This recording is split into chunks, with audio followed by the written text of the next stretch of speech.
அண்ணே, நம்முடைய அண்ணா யூனிவர்சிட்டி பல்கலைக்கழகம் அந்த கேஸை பொறுத்த வரைக்கும்னா PRO நடராஜன் அவர்கள் நேற்று எனக்கு ஒரு டிஃபமேஷன் சூட் 50 லட்சம் ரூபாய் அனுப்பியிருப்பதாக அறிகின்றேன். அதனால் அதில் மன்னிப்பு கோர வேண்டும் என்று சொல்லியிருக்கின்றார்கள். நான் மன்னிப்பு கோரப்போவது கிடையாது. இதையெல்லாம் ஒரு வாய்ப்பாக பார்க்கின்றேன். இப்ப TR பால் அவங்க என் மேல ஒரு டிஃபமேஷன் சூட் போட்டாங்க. வர 24, 25ஆம் தேதி சென்னையில் TR பாலு ஐயாவை கிராஸ் கொஸ்டின் நான் பண்ண போறேன் அந்த கேஸ்ல.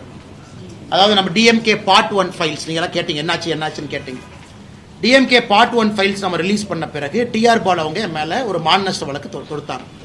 இந்த மான நஷ்ட வழக்கில் முக்கியமான ஒரு அம்சம் என்னன்னா, யாருக்கு மானம் நஷ்டமடைந்து விட்டதாக நினைக்கின்றார்களோ அவங்க கேஸ் போடுறாங்களோ அவங்கள கூண்டுல ஏற்றி கேள்வி கேட்பதற்கு ஆப்போசிட் பர்சனுக்கு உரிமை இருக்கு. ஸோ TR பால் அவர்களை நான் வருகின்ற 24, 25 சென்னை நீதிமன்றத்தில் நான் செய்ய போறேன். ஸோ என்னுடைய கேள்விகளுக்கு அவர் பதில் சொல்லணும். அவருடைய மொத்த சொத்து எப்படி வந்துச்சு, குடும்பம், ஒரு பேர்ல TRB ராஜா அவர் சகோதரர் ஒரு சொத்தையும் நீதிமன்றத்துக்கு நான் கொண்டு போக போறேன். அவர் எப்படி சம்பாதிச்சாரு, பாராளுமன்றத்தில் எம்பியா இருக்கும் பொழுது அவருடைய கம்பெனிக்கு ஸ்பெஷல் கேஸை கேட்டார் UPA கவர்மெண்ட்ல, ஃபர்டிலைசர் ப்ரொடக்ஷனுக்கு, ஆல்கஹாலுக்கு.